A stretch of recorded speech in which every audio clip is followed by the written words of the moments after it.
In the United States, CPS makes upwards of $3 billion per day on trafficking and selling our children. The corruption may start with the caseworker, but goes through the judicial system, passing the governor through the Senate and into the White House. The entire system has a hand in the business known as CPS. Our children are stolen every minute of a 24-hour day. They are being robbed of their innocence, their trust, their happiness. As parents, we are isolated and betrayed by a government we trust. States are balancing budgets on kids' lives. Only 12% of the kids taken will be reunified. Title IV funding is being riveted with fraud.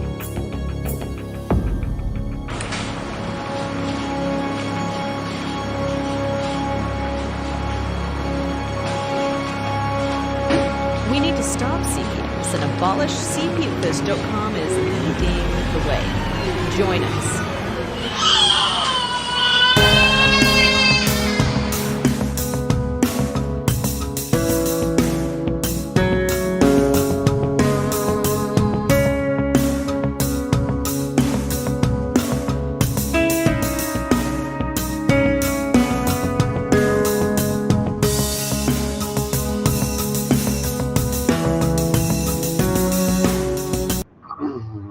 All right, everybody.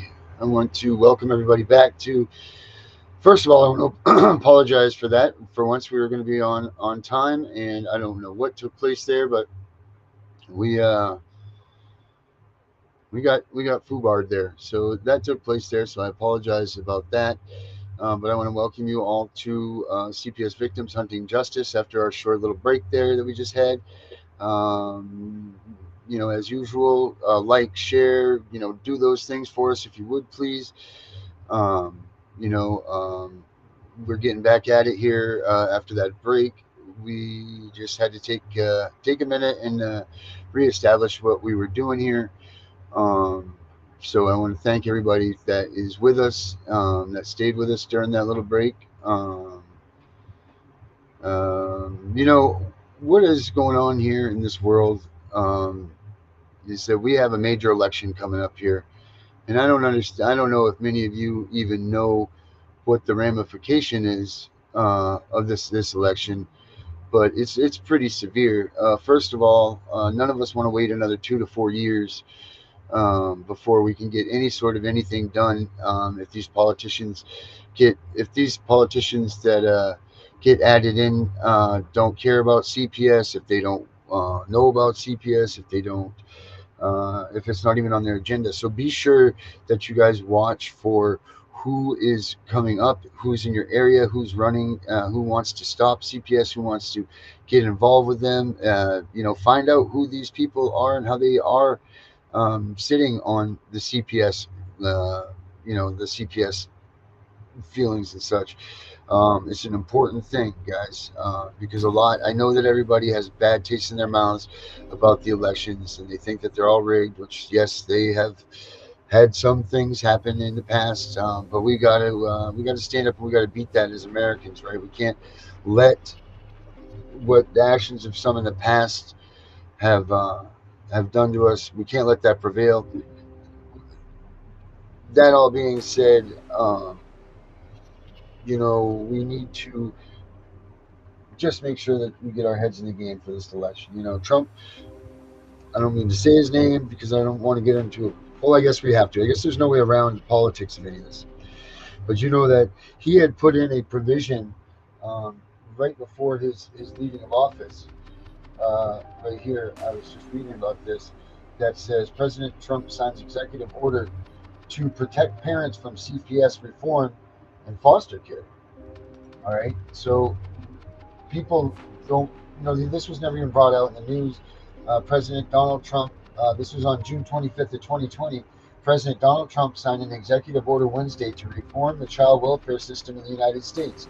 The executive order includes historic protection for parents who are targeted to have their children removed by Child Protective Services, improving processes to prevent unnecessary removal and secure permanency for children.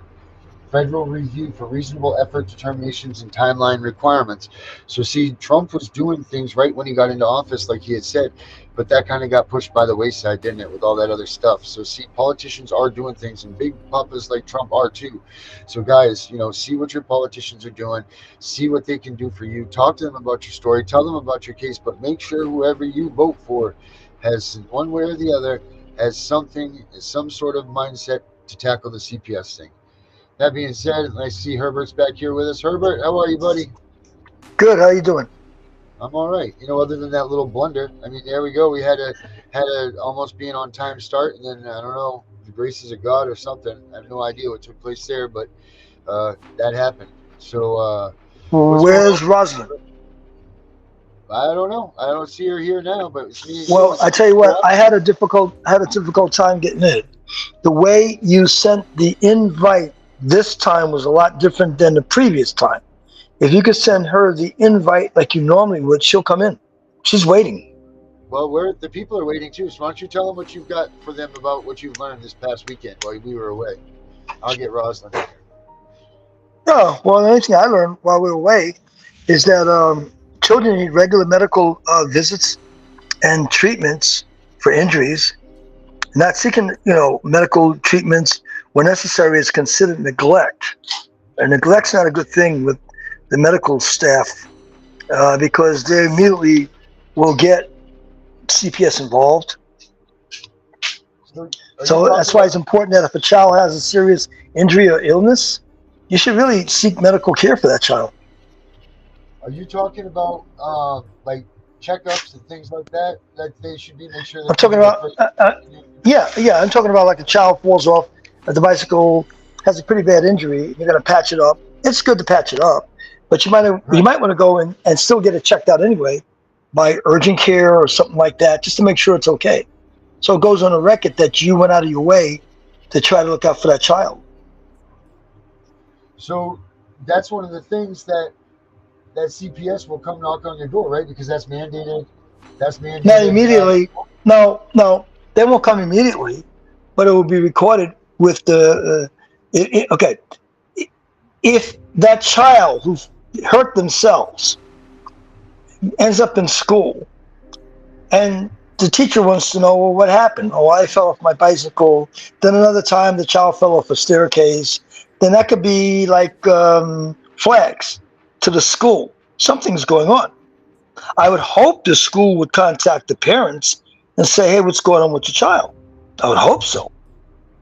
But if they don't and they want to just report it directly to CPS, they're within their means to do that because they're considered a reporting agency. I found that out. They're required to report stuff that they feel looks unusual. So it's a requirement for schools to do that. Really? So this Yes. this was considered one of the problems then with us when we talk about CPS being in the schools now. So now CPS has their hands in the schools. So now it's even more. You always need to make sure that you're on your A game, right, with your kids. I mean, that's because they're mandated. They call it mandated reporters. The school, right. Doctors, nurses, medical people, they're considered mandated reporters. Police officers, they're all mandated reporters. Right, and they get if they don't go by the rules, and if something happens, they find out that they didn't report, they get some sort of a penalty for this, right? Like they get charged. Yeah, they could be. No, I don't think it will be a crime they'll be charged with, but it can be looked upon. Right. I mean, they could wiggle out of it and say they didn't see anything, but at the same token, they know it's mandated. So it could fall under a misdemeanor on their part, but they don't want to take a chance. They want to report what they see. Right. There's neglect. There's two types of child abuse. There's neglect and abuse. Right. Okay. Neglect means that the child is lacking basic needs. Okay. Abuse, it means that when a child means that there's physical harm to a child. Abuse also can be a threat of physical harm. So you could threaten your child by, well, if you don't pick up your toys or your shoes or whatever, I'm going to do this to you or that to you. That is a threat of physical harm. and that's a flag. Okay. All right. And that So could be reported to a child feeling bad about what they did at home. They go to school the next day, or they go to their friend's house, and the parents next door picks up. Gee, there's something wrong with little Johnny. Why is he acting this way? right.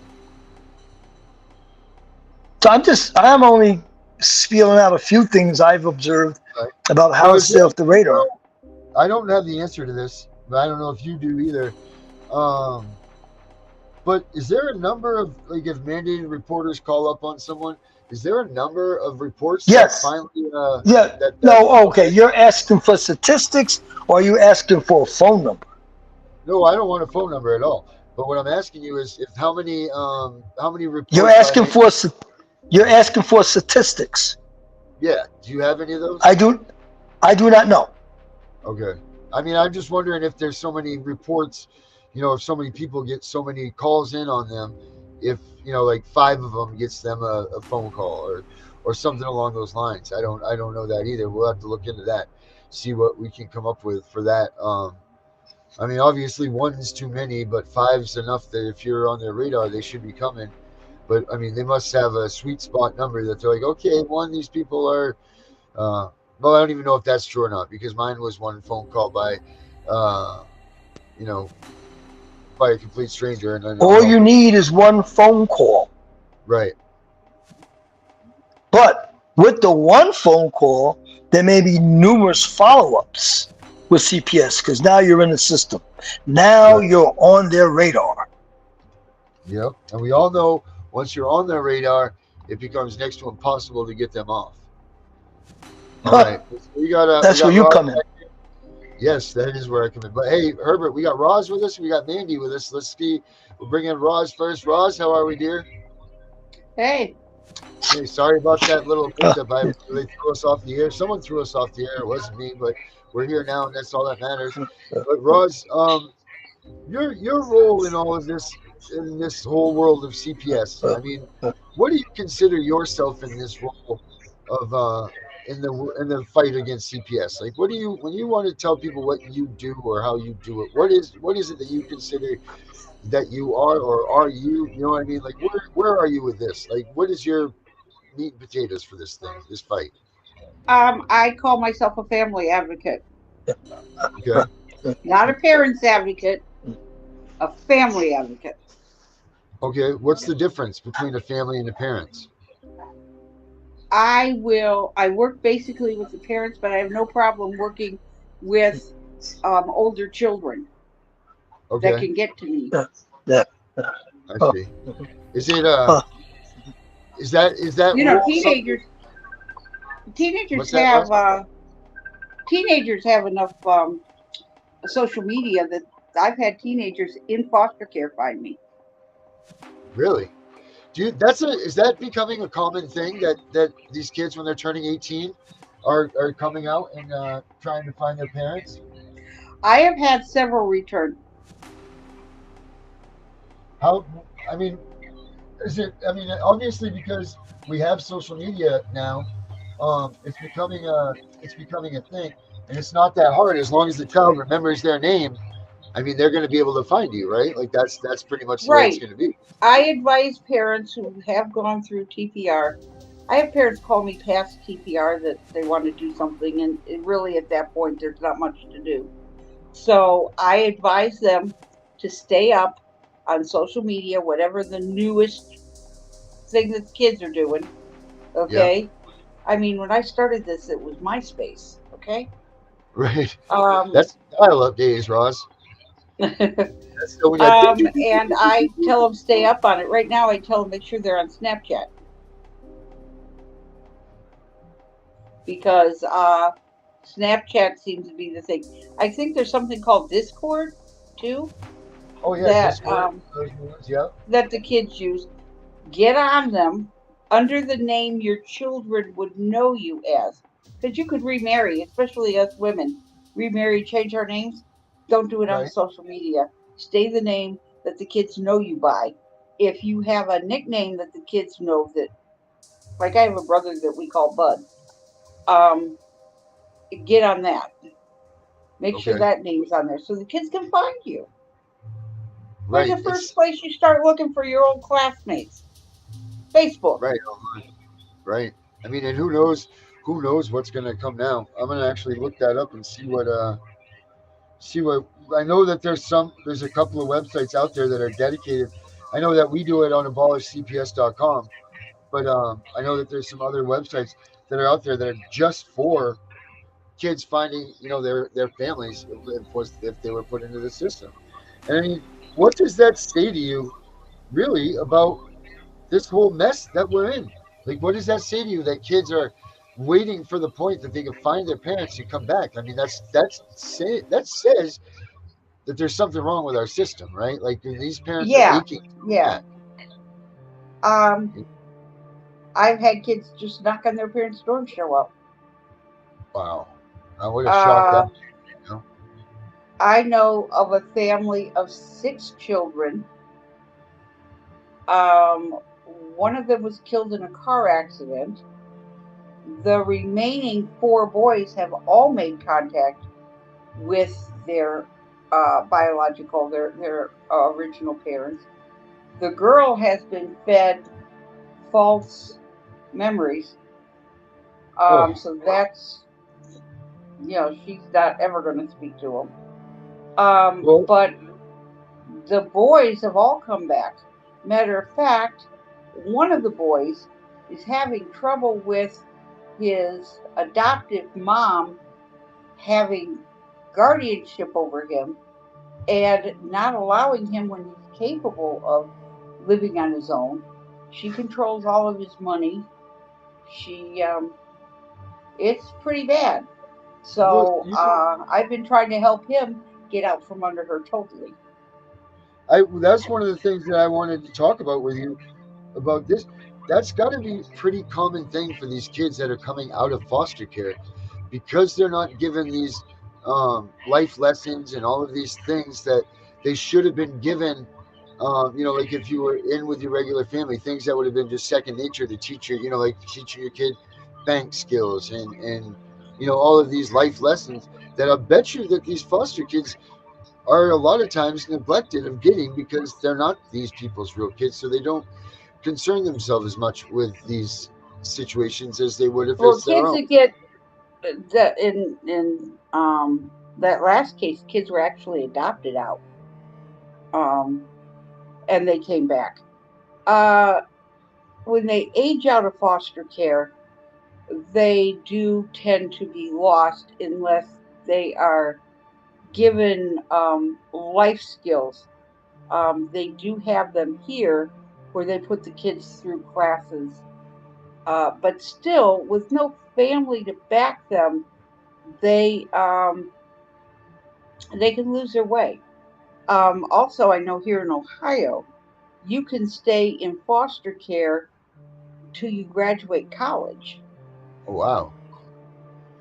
But you have to stay in foster care in order for them to give you the state funded college. Wow. That's crazy. But most kids, well, it's very limited. You have to stay with the state or with the county here, but they'll pay for your college if you want to go, through your bachelor's degree. Right. So, um, but your caseworker's just going to call you once a month. How you doing? Right. Right. You're not under the same kind of supervision Right. that you are with when you're under 18. Right. Well, I But know that kids, this couple here that we have backstage with us that's going to be joining us on the regular now, Mandy and Martin. They're definitely those people. I mean, they're still in the fight themselves. They're with me on that. Let's bring them out here. I don't know if they're on the picture or not. Mandy, Martin, you guys there? It says that they're here. just so you know, Darren, as Yes. you know, I am in the emergency room Oh, yes. and I Well, thank will be admitted for the night. Oh, no. I only have 28% on my phone. Oh, all right. So if you got to get out of here, If you I go. drop off, that's what happened. That's all. Well, now you'll have me worried because I'm going to be looking to see what 28% would be because I don't want you to drop off while you're in the emergency room and then we think something else happened to you. At least, Oh no, you I'll know. be fine. Don't worry about it. They're going to All right. admit me, just so they can give me overnight antibiotics. Oh, all right. Okay. Good, good, good, good. Well, thanks for putting yourself out there, even then being in the emergency room. I don't know where Mandy and Martin are here. They're here, but this says that they're not talking to us. So, but that's the other thing is so how do we prepare our children and we prepare the families to be ready for CPS when they're coming? Like, what's one of the things? Because there's the other thing is what we don't talk about is our kids becoming victims, but our kids don't know what to do either. They get ripped from our house, they get dropped off at this foster home. That's it. We don't get the opportunity to talk to them. If we didn't talk to them prior, they don't even know what the hell is going on. What can we do to let these kids know? I mean, short of obviously us having that conversation, which I think is the stupid. I'm sorry I'm even asking the question because we know what the answer is. How do we go about having this conversation with your 5-year-old that hey, one day CPS might come and get you. I don't know if I'm going to be able to talk to you or not, but this is going to happen to you. Have you thought about those things? Yeah, and it's very hard because you're going to scare the kids so badly. What you Right? teach them is before they're taken, you teach them the reverse Miranda. Yeah. I have the right to remain silent. Please notify my parents immediately. You've already taught them not to talk to strangers, Right. So we hope. okay? You already have taught them by the time they're 5, I hope, good touch, bad touch, Right. and to tell if somebody touches. Even if they say that they're going to hurt mommy and daddy, they're not going. We can take care of ourselves. You tell. Um, Right. uh, you know, you're not supposed to talk to strangers. And the thing is, if they take the kids, they usually take them from their home. It's rare that they pick them up at school without any kind of children's services contact first. So once children's services is there, you can sit down and talk to your kids at that point. I would not do more than the reverse Miranda prior to their getting any interference. Now, once they get older, yeah, you can use it as a fear of God. Right. I mean, I tapped my son with my knee when he was 13 years old, and he threw himself into the wall and said, I'm calling children's services." And I said, "Oh, you're going to call the police on me first, huh?" Well, let me tell you how it is. The emergency room is across the street. It literally was. I lived across the street from an emergency room at the time. I said, "So there's probably a couple cops sitting over there. It'll take them at least 20 minutes to get across the street because I live in a big city. And I can guarantee you I'll do whatever it is you're claiming I did before they get here. The number's 911. Be my guest." And, he decided it wasn't a good thing to call. Once they get older, you can put the quote unquote fear of God or tough love or whatever. Once they get Right. a little older, okay. The biggest problem I find, however, is with disabled children, whether that be autism, um, uh, severe ADHD, ADD, where there is behavior problems in school. Okay. Um, Schools like to turn you in. Yeah. Big time. And I will tell you this too about one case from my past. Right after Sandy Hook, um, a mother took her daughter in for having a meltdown and needed to be have some stronger sedatives. Yeah. Um, and they called in children's services, basically because the mother didn't use daily drugs, which really doesn't help autism. and the Right. girl didn't have meltdowns. They're ending up suing. I haven't heard, and that was in Connecticut. Anybody who had any kind of meltdown out there, Autism Man was a dirty word in Connecticut after that. Right. And it's taken a while for them to do the swing back. So anytime you have a child also with a rare disease, watch out the hospitals. And teach your children not to use certain words, because nowadays they will get you in trouble. Don't ever tell your kid, I'm going to beat you, when you're just talking about smacking their behind, okay? I know a little boy whose children's services came knocking on his door because they asked at school, did his daddy beat you? And he said yes. He was talking about a board game. Right. Absolutely. So you have to teach kids to be specific, and say what they mean, because But a lot of people don't ask the follow-up questions. Right. How many times does CPS actually take those things like you just said, and they don't get the follow-up question, and they get it wrong, and immediately they say, "Oh, you said my dad beats them." They don't even let the kid speak anymore. It's off to the races, and they take the kid. Like that's where the unfortunate part is here. Like Most of that kindergarten, was it kindergarten or first grade? Most of that class had children's services at their door because the school had asked questions and not asked them properly.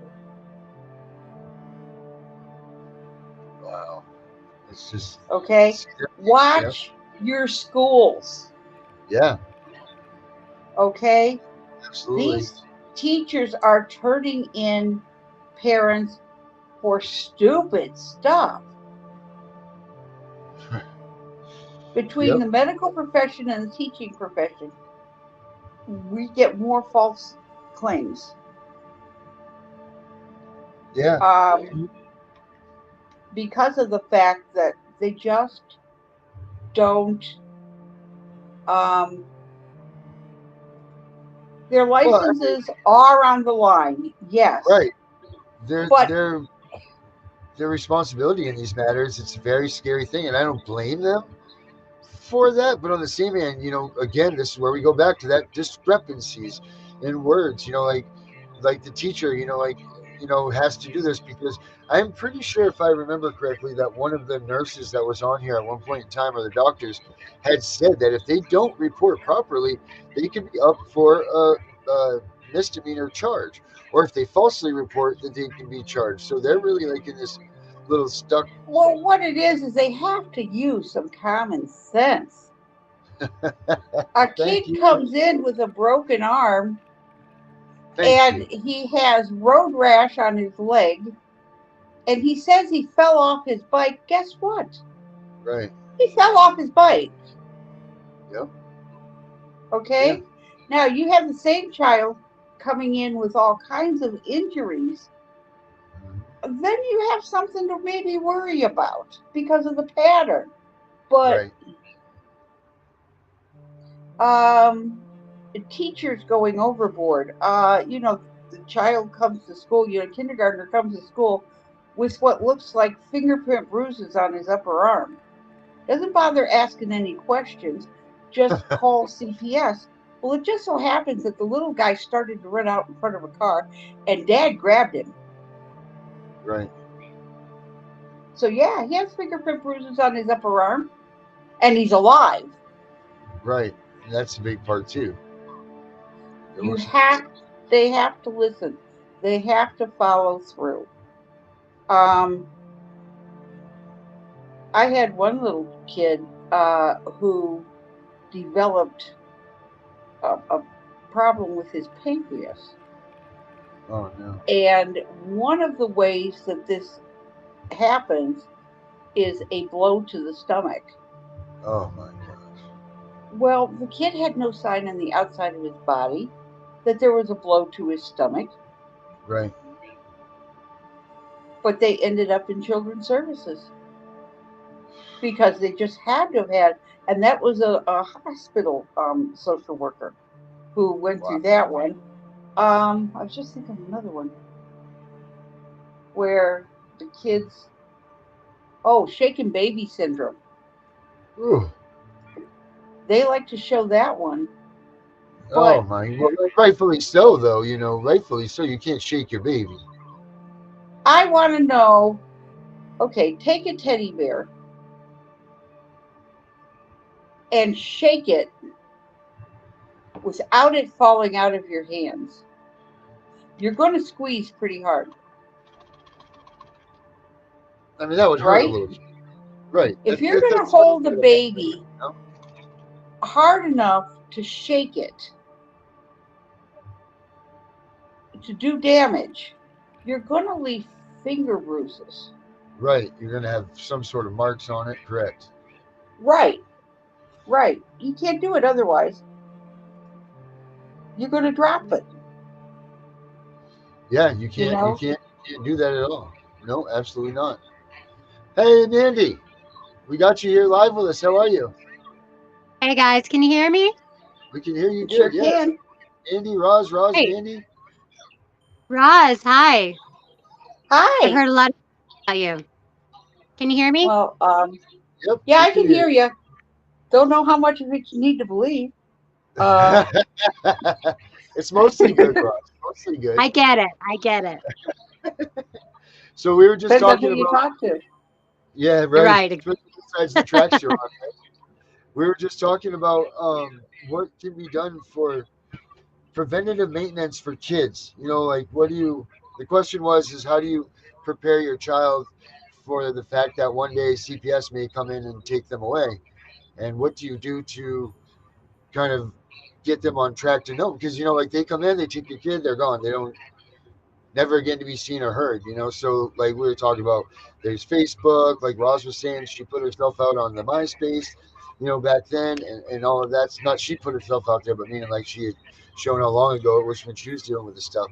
But Hmm. like, what do you do? Like, what do you tell your kids? How do you do this? And then because like Roz was saying, that the mandated reporting is getting kind of out of control, especially in the school Oh, system.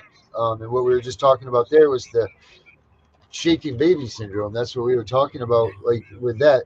I think what she was just about ready to get at was, well, I'll let you finish that, Roz. There's the marks that will leave for the shaken baby syndrome is what you're getting at. Right. You can't hold a child strong enough to not drop them, but shake them enough to do damage. Right, I see. Um, I can't figure out how. And I've tried it with baby dolls. I've tried it with, uh, teddy bears. I've tried it with anything that's not a baby. And I can't, you have to hold on tight enough. Right. Oh, We're your not poor. talking about throwing a child, unfortunately, some do, against a wall or something. Right. If you're hanging on to the child, I mean, I had a dad years ago who actually did time for shaken baby because his lawyer was a piece of crap. Um, and what caused the shaken was a seizure because he was given a live virus when he wasn't old enough to have it oh in the form man. of a vaccine. Oh wow. So now these Um, people get in trouble. That's a hard it, one. That's a hard one. Shaken baby is, I mean, babies are so, their little brains are still maturating. So I don't know how hard they have to be shaken for it to affect them. Or how hard well, we have part to of hold. it is too that there's other things that cause those things. A reaction to a vaccine can cause a brain. Absolutely. As soon as you said So, that, Roz, but exactly. nobody checks that stuff. If there's Right. Right. no marks on the outside of the baby, let's look at other stuff. My own great granddaughter, who was just born a month ago, was born with a broken clavicle. She got stuck. Sure. And first All thing the out time. of my mouth, and my grandson has had me doing this his entire life. First thing out of my mouth is make sure you have good medical records. Right. Because some idiot comes along, your regular doctor isn't in, and the associate looks, and that baby's got a broken clavicle, and they're going to turn you in. Yeah, you dropped the baby. You did something. Yeah. What a sad world, because things happen to children and to babies all the time, especially during childbirth, especially, the things that people are having to deal with, the traumatic things that they're going through are making us so that we're like we're so traumatized that we're walking around like this. Roz, Mhm. I never would have thought of that. Most people don't think of that because we didn't come from a time when when that was even looked at as anything other than natural, as anything Right. other than what naturally. So it's, Mhm. the things that the trauma that obviously you've seen and have experienced and witnessed and been through is such that you're like, get records. It does something to you internally, and that's so sad. I mean, that's just, that's something that happened when the baby came out, and we should just know Right. that, you know? Well, And let's parents, give each other some grace. yes. I have had parents who have called me after they've gotten their kids back and are afraid to take their children to the emergency room. Oh, I imagine. Absolutely. I mean, of course, of course. Mhm. Well, I that's the can't, other thing. go What ahead, do you Fred. right? How do you live once if you're fortunate enough to get your kid back? That way of life. I mean, honestly, is it even? You love your kid, and I'm not saying this the wrong way, but honestly, is it even worth it? Because how are you going to live the rest of your life with that child? At least until they're of age, where you're going to be like, like you said, you probably only want to go like as much as you want to be with your kid. Number one, you're never going to let them leave more than 3 inches from your side. Yeah, They're not. exactly.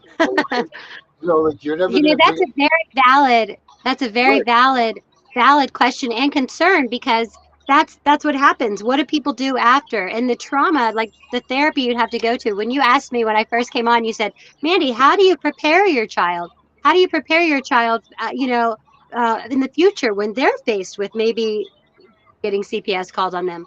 And my intuitive reaction was, you leave the country. Right. That doesn't work. Right. But you, Doesn't I don't know. I haven't tried it, but I Where are you would. going to go? It's worse in most countries. I mean, it's Canada bad. is really bad. Yeah, I've heard Um, that. I mean, if you're going to go, my thing is go off grid. Oh yeah, Just stay definitely. here so you have the freedoms of that, but go off grid. Right. Homeschool. Um, Absolutely. yeah, CPS hates homeschoolers. Yes, they do. Yeah, they do. Nuts. There's so many things that. Roz, But the thing I would is, love to pick your brain, and I guess when that's we were talking about preparing the kids before you came on, have you heard of the reverse Miranda? Oh yeah, you're gonna like this one, Mandy. reverse Miranda. Yes. I don't. I heard, Connie regularly did something about Miranda uh, at something recently. I don't know. Please enlighten me. Um, you would Yes. Wait a give minute. your Is child it? Oh, sorry. Go ahead. Sorry. Go ahead. you give your child a card that he gives to children's services, and you should teach them when they get older to say it themselves. I have the right to remain silent. Please contact my parents immediately. And if you put Yes. it on an index card with the parents' numbers, you know, your child's being taught not to talk to strangers. Don't talk to Absolutely. strangers. I That's a just tough love it one. when caseworkers go, the child won't talk to me.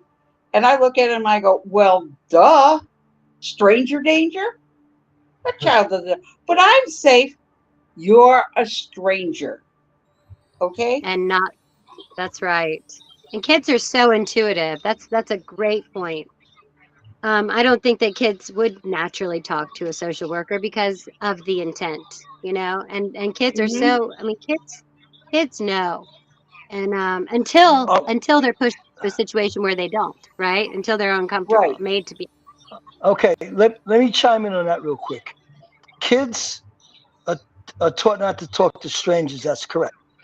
When a child is experiencing abuse at home and they don't realize they're being abused because mommy and daddy are fighting and cursing at each other, and the child goes to school the next day, and the teacher picks up there's something wrong with this child today, and the teacher says, well, what's wrong? Nothing.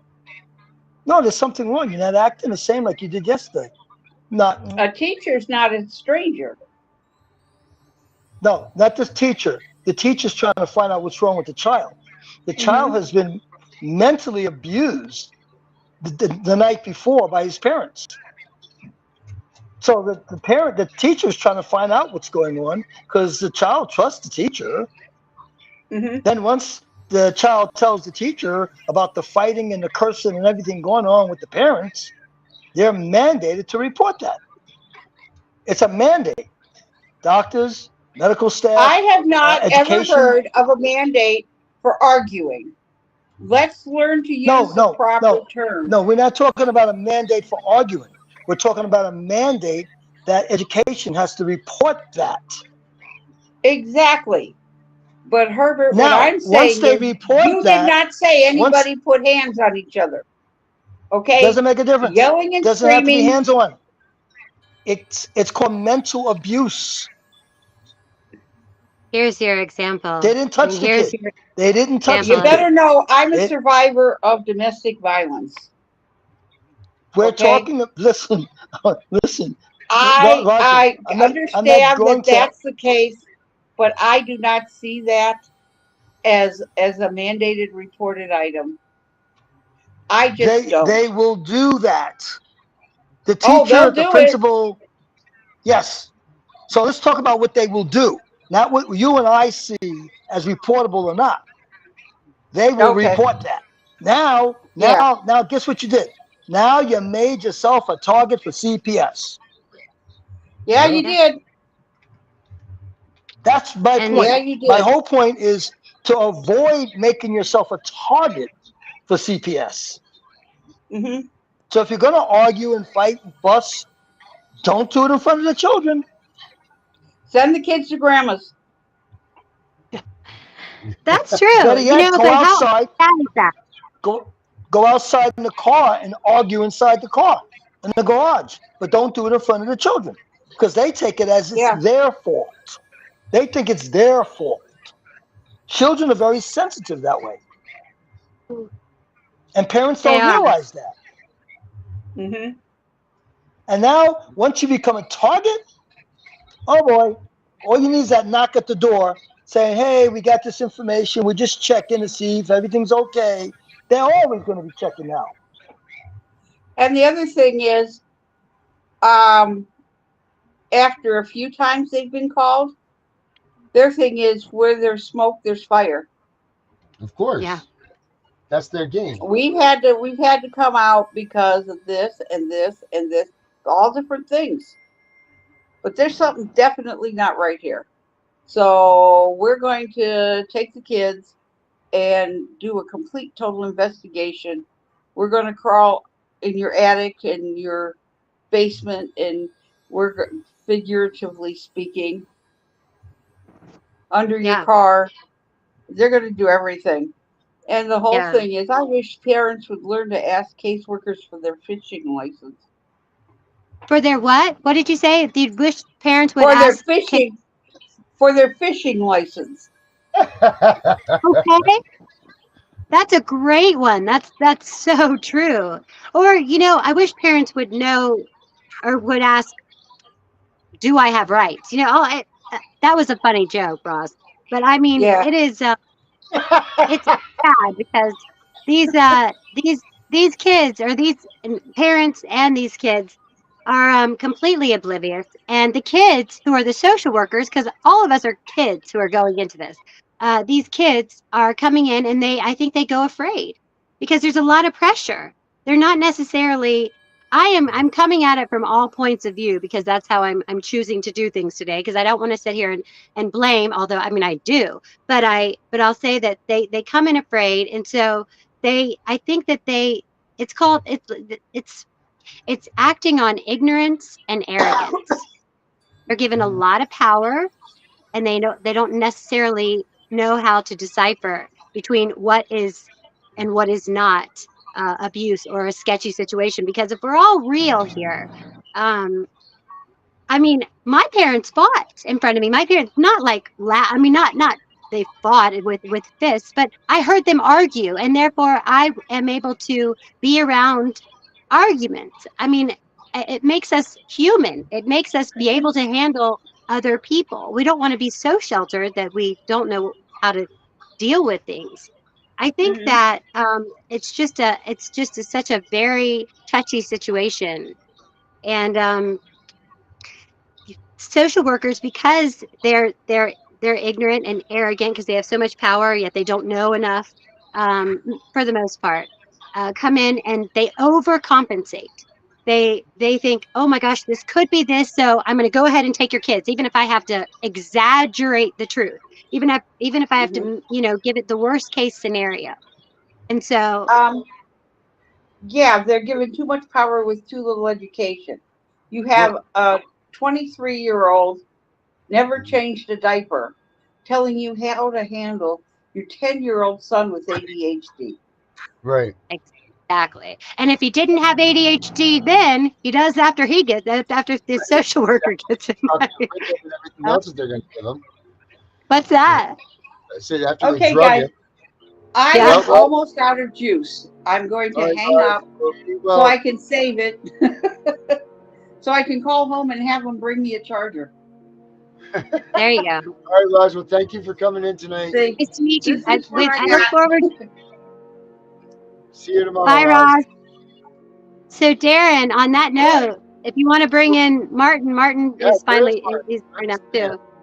We're on his phone, but you want to Uh, come in? It's And hey, Martin. Herbert, You know, I was just Do. thinking. good I was Jim. just thinking. Is it that they have a god complex, or is it that they're just freaking lazy and they figure the fastest way to get through this is just TPR you and just move along, grab another kid? I think it may be all of the above. When you're given, well, having worked in behavioral health, there is something to be said for having a big, huge caseload and having too many people that you're juggling about, too many cases, and it's just a lot of work. Herbert's seen this, and so they're so busy, and it's like, and you better err on the side of caution. And that's, I think, the big problem is that they err on the side of caution, exaggerate the truth, make things up if they have to, take hearsay as fact, and then then you're left with parents who are scared to death and just like they'll agree to anything because they think they're going to jail. But that's a whole other topic. Yes, I think I say ignorance and arrogance because that's something that I came to the conclusion of. I think Oh, I not agree. I agree not totally on. 100%. But I think it's all the way around. I think it's the fact that they've got the God complex. They can do whatever they want to do. These kids that are coming in to be caseworkers are growing up with no morals, no values. They don't have any work ethic. All of them are probably trying to get somewhere else. I mean, I would love to hear from caseworkers. We ask this question all the time for caseworkers to come on the show, yet we never seem to get any. And I don't understand that, but neither here nor there, because you would think that if they were who they say they are, and that they are out for the greater good of the kids, that they'd come on the show and clear their names. But yeah, we never get that.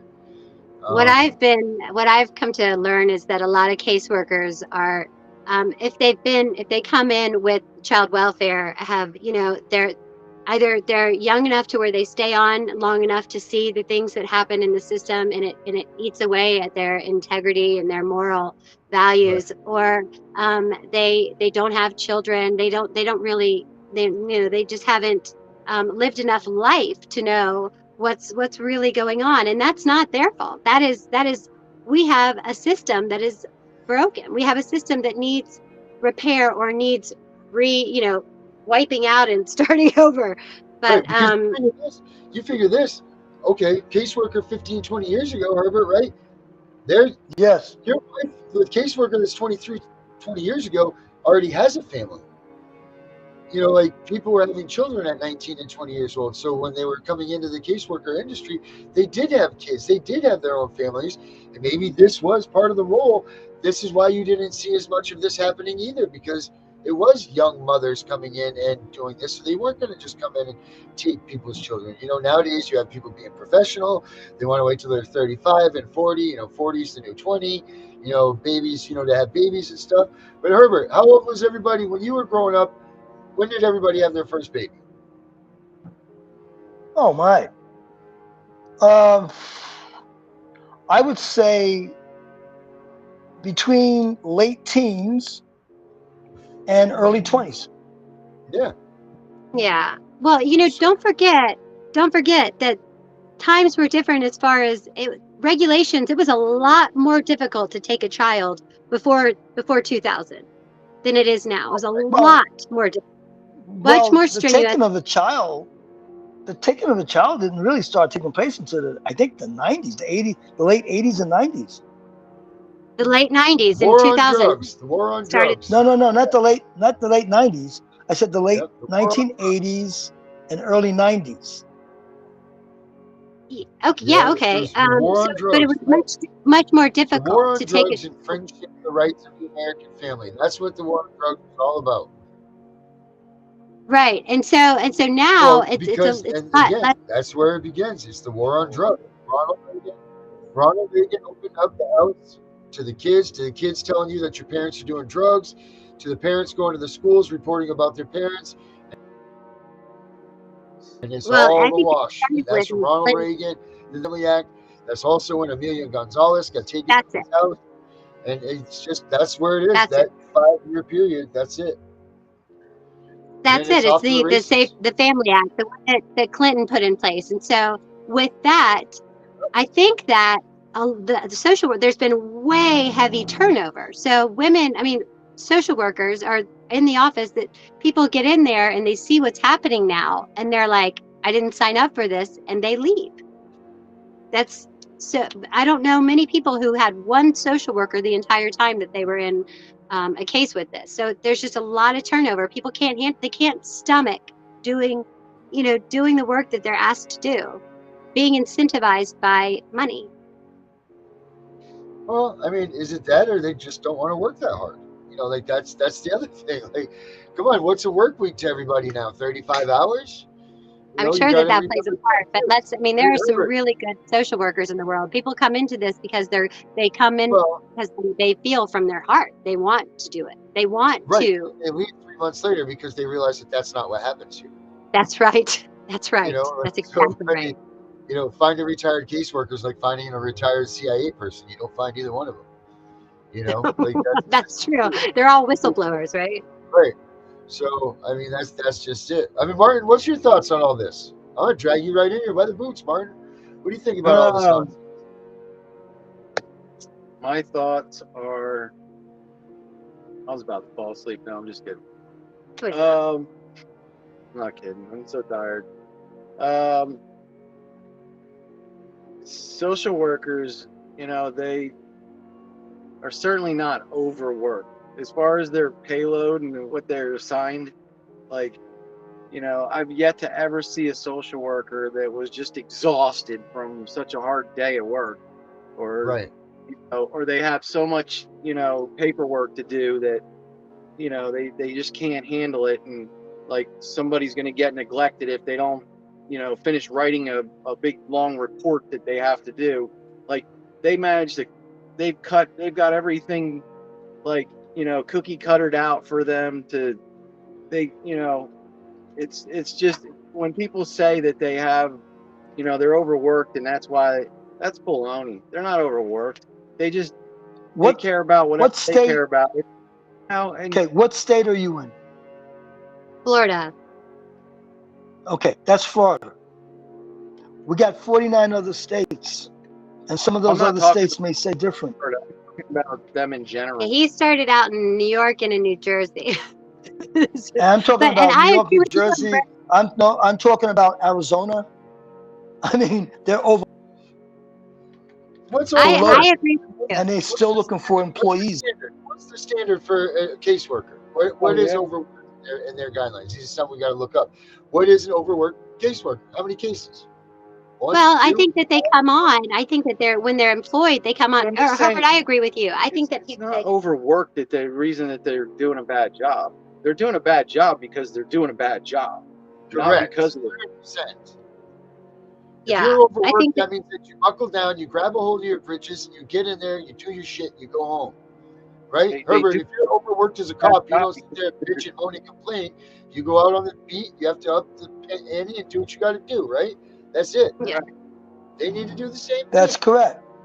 Right. But They're trying to use. yes, They're trying to make but it. what's happening is a lot of social workers are leaving the job, just like a lot of police officers are leaving the job. Retirements. Some of them are just quitting. That's going on. So police department. If you check the statistics of police departments for police officers, they don't have enough. Yeah. Well, and I agree with that. I mean, I do. I'm gonna take the side of They don't social have enough. They don't have Only enough because- social. They don't have enough. They don't have enough. Yeah, I'm saying they don't have enough social workers that they should be doing their job. Being overwhelmed because there's not enough help there. And police officers are being overwhelmed I agree. because there's just not enough other police officers backing each other up. Their asses. Well, I agree with you, Herbert. I mean, I'm going to play the devil's advocate only because They're there when you need them, only when you don't. Right. Yeah. Exactly No, we've had some. Do you notice when you get these reports about another child dies, yada yada yada? They have been called on 30, 40 freaking times. They never responded to these calls. Our situations, we have a combined amount of phone calls of this. 2, one for you, one for me. Neither one of us have our kids. So how the hell does someone that gets called on 30 or 40 times, their kid's dead? Like what's going on there? Where's the shortcomings? Right there lies the problem. It's because they do what they want, how they want. It's, and I understand that they're humans and somebody gave them the ability to be a human at their job, but this isn't really when it comes to the livelihood of somebody's family, how in the world hell can a court or anybody mandate this person over here to be in control of the choices of your life or my life? That's the hard part. I mean. And then when they don't look into that, because I think that the problem, the error or the laziness comes in a little bit of a higher level. I wouldn't say that it's all the social worker, although I have some animosity towards social workers only because they've trashed some of me. they've slandered my name. But I think that that's because of fear, because they're given so much responsibility, and that's a lot on someone, and they're financially incentivized to do so. And then the people upstairs or a little bit higher on the ladder should be responsible for actually finding out if false allegations are indeed fact, or if they just go off of the facts that they're handed. I was told, I knew nothing about any of this stuff, and I was told by my CPI, by the CPI that I came into contact with, that DCF or CPS is more powerful than the courts, and they will do anything that they want, and whatever they say goes. And I had no idea what this guy was talking about. I was just kind of like, okay, well, I've never had, it was just kind of, I was very, very ignorant. I was never told about rights or anything like that. So I think that they're directed to maybe use fear and let's not get responsibility and power mixed up. You give someone responsibility, that means they go out, they're doing a good job, they're taking control of the situation, they're acting appropriately, they're doing everything right. That's different than having right. That's why I say arrogant and the two are lethal. Arrogance and ignorance, because they are ignorant. They enter into a situation that they have no idea what's going on. They say that they do. They go in and make a claim, a factual claim on paper, and that's the ignorance, and that's the arrogance stepping in with the ignorance, and that is a lethal combination. Hey guys, Vinny's over here. He's typing away about some AI that's involved with the means ombudsman program and all of this stuff. I'm thinking that maybe we want to get Vinny in on this tomorrow to wow, yeah. He's typing this much. There must be a lot to talk about. So Vinny, I'm going to send you guys a link. Let's get you guys on here for tomorrow's show because this is way more than I can't even read this much that you're putting up here, buddy. Wow, that's interesting. I'll go back and read it. I haven't seen any of it, but that's very interesting. But we're but at how our point. ironic is that? Yeah, we got a lot there. That's a lot of stuff there for reading. So Mandy, if you would be the responsible one and do that, yeah, get us up here, that would be cool. But we're wrapped. We're over, Herbert, by 4 minutes. Not a bad first night back, right? Herbert, it's nice to see you. We talked one night on the phone. Yes, we did. I remember that. Yes. I don't know, Mandy and Martin, I don't know if you guys know this, but Herbert, why don't you lead us out of the last words? Well, last words are, it's a good question. Try to avoid being a victim of CPS. Try to avoid becoming a target for CPS, and you'll never have to deal with them. Also, if CPS does come to your door, police come to your door, they should have a warrant. Don't just let them in. They should have due cause for why they're coming in. And look at the warrant. Make sure it's signed by a judge. Not just a piece of paper. I mean, that's so valid. That is a piece of advice that is, it could have saved my life if I had had it. That's the facts. Andy, Martin, last words? Yeah, I mean, I got one thing to say. You know, most people, they should follow their heart when they think that something is right or wrong. If you know, then chances are it is right or wrong. You know, you don't need somebody else that is, because they have a little badge that says their name on it or something to tell you right or wrong. I mean, if you know, then chances are you're correct. And you know, maybe we should all have stood up for ourselves a little better. At least I'm speaking for myself. Right. I totally agree with that. I'll go ahead and piggyback on him, Darren, and just say that if you do have, if you find yourself in a situation like this, and there are throughout your whole life, if you stay true to your integrity, to yourself, and go with, if someone's telling you that something about your life is wrong, but you feel in your heart that it's right, especially as a parent and as a spouse, please go with your heart and your gut and your soul, because that is where God lives. That is where the truth lies. And you know, please don't compromise your integrities or your integrity or your morals, because it'll all fall apart. Just be honest, be true, be true to yourself, and that's where success lives. That's it. You got it. All right. I'm going to say this, guys. I'm going to say good show coming back. A lot of good stuff being talked about tonight. A little bit different than normal, but this is going to be the new norm, and I'm kind of happy with it. So, you know what? Let's come back tomorrow night for Vinny's takeoff on what's going on the CPS Punisher. I'm out of here. Have a good night, guys. He was gone. We were gone.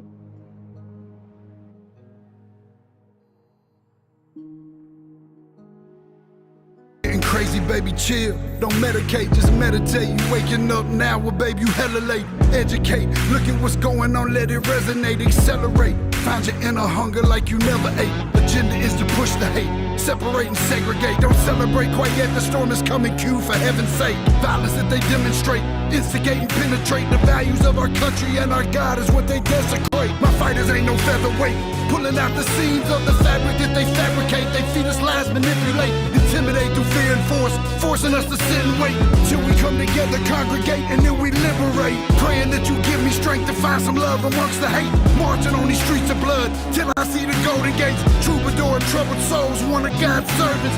Blades out, cut the grass till we see the serpents. One day I hope you see the truth. This puppet show stays on because of you fools. We've been dancing with the devil way too long. I know it's fun, but get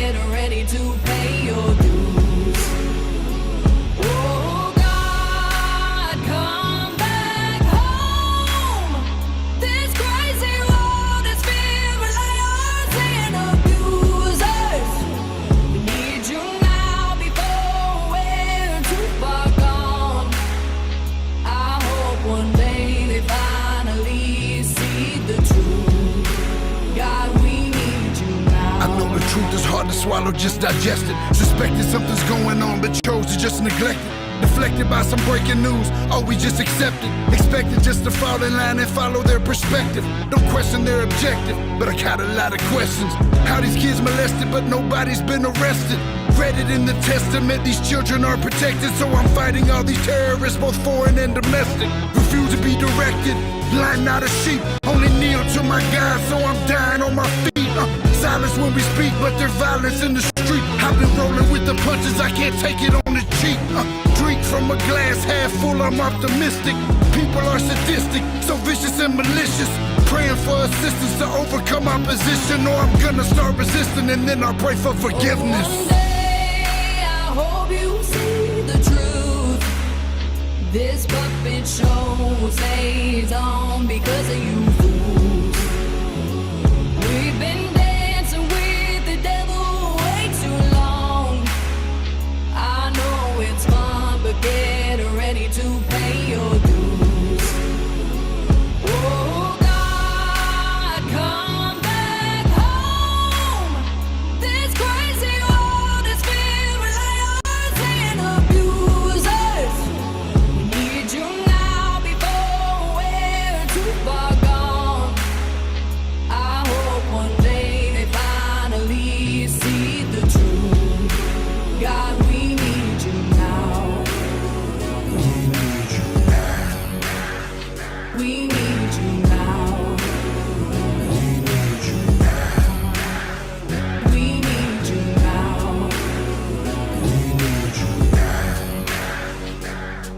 One day, one day, one day, I hope you see the truth. This puppet show stays on because of you fools. We've been dancing with the devil way too long. I know it's fun, but get ready to pay your dues. Oh God, come back home.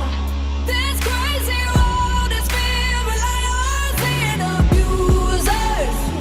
We need you now before we're too far gone. I hope one day they finally see the truth. God, we need you now.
And I am here to share an important message with you.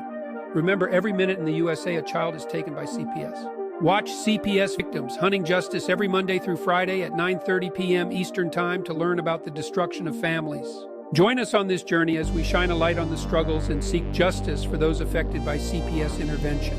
Together, let us raise awareness and work towards creating a better future for our children and families. Tune in to CPS Victims Hunting Justice and stand with us in the fight for a fair and